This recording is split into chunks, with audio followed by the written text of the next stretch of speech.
Attorney Rowena Guanzon po, ang inyong lingkod. Pag-usapan uli natin, part 2, ang Department of Agriculture.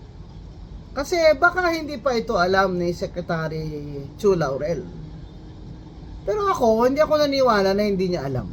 Kasi nagbabasa siya eh. He looks like someone na alam niya yung details. Di ba? Example, alam niya kung sino humingi ng quota sa isda. Di ba? So, hindi ako maniniwala hindi niya alam ito. Kaya, dapat, Secretary Chu Laurel should show us, the people, na hindi niya ito tolerate. Bakit itong Leeds Agri Ventures Inc. na nagbebenta ng mga rice seedlings, hybrid rice seedlings, ay nakakakuha ng malalaking bidding o kontrata sa Department of Agriculture at nakafocus sa Regions 1, 2, and 3 ba yun?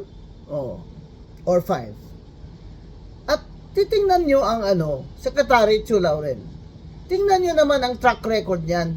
Dati ang share niyan sa mga purchase dyan ng hybrid rice seedlings ay 2% lang. Ngayon ay naabot na ng 25%. Abay, napakabongga naman itong connections ng presidente ng Leeds Agri na si Mr. Jojo.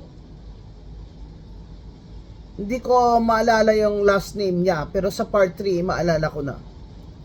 Jojo yung first name niya. Aba, Mr. Jojo, napakagaling naman ng iyong bidding. At bakit ikaw ang nananalo lagi dyan sa Regions 1, 2, at 3 or 5? At ngayon, titingnan mo, 25% na siya ng share ng mga total budget. Ay bongga, 58% of the budget of the Department of Agriculture para sa hybrid rice seedlings ay nakuha nitong Leeds Agri Ventures. 58% of the total budget for rice seedling. Aba, ang galing-galing nyo. Bigyan nyo kami niyan, tatapon lang namin siguro, tutubo na yan, tatapon lang. Pinagbabawal po ng auditing code. Basahin nyo nga yung libro ko, The Auditing Code of the Philippines, Notes and Cases, andyan sa Rex Bookstore. Pinagbabawal po sa Auditing Code of the Philippines ang pag-specify ng product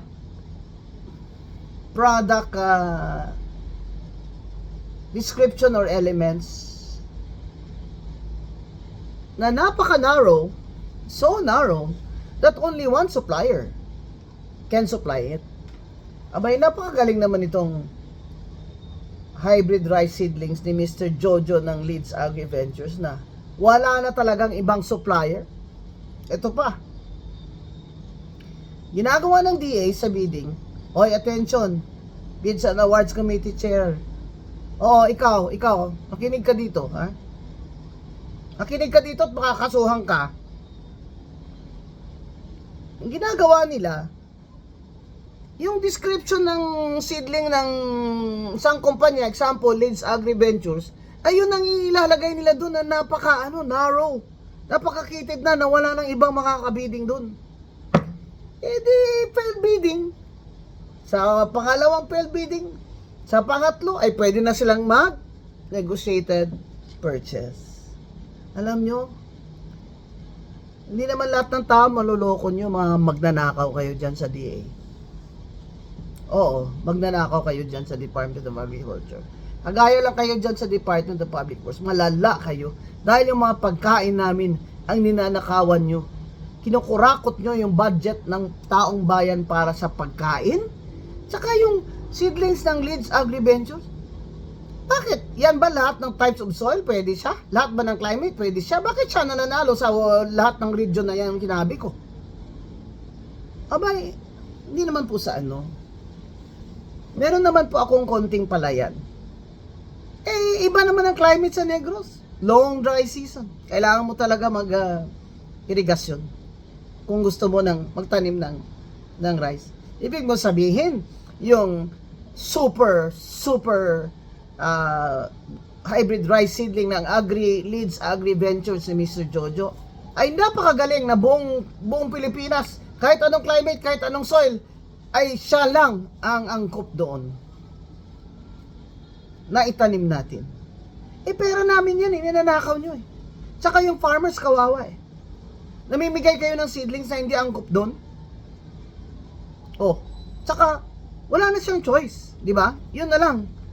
Kung hindi maganda ang produkto. Sasabihin lang, di bali na, binigay lang namin yan ng gobyerno yan sa'yo di tanggapin mo. Kung di naman kayo mga gago kayo dyan sa Department of Agriculture Sumusobra na kayo. Kami nagbabayad ng tax dyan Pera ng taong bayan yan Hindi kayo nakukontento sa sweldo nyo, magre-resign kayo lahat dyan. Secretary Chu Laurel, hindi ako naniniwala, Mr. Secretary, that you don't know what's going on. So, I hope that this message reaches you, and in the new year, you will have investigated these shenanigans going on in your Department of Agriculture. At yung Leeds Agri Ventures na yan, dapat na yan, pag na-investigate at tama itong mga data ko, at mag-call in pa kayo ng mga testimony ng ibang bidders at mga farmers, i-disqualify nyo na yan, Secretary Laurel, i-disqualify nyo na yan sa future biddings because you are allowed to do that under the law. Kaya, gawin nyo naman maligayang Pasko namin, Secretary Chu Laurel. Imbestigahan nyo na yan, tanggalin nyo na yung mga tao nyo dyan na magdanakaw sa Department of Agriculture. Para maligaya naman po ang Pasko namin. At manigong bagong taon. Attorney Rowena Guanzon po, ang inyong lingkod.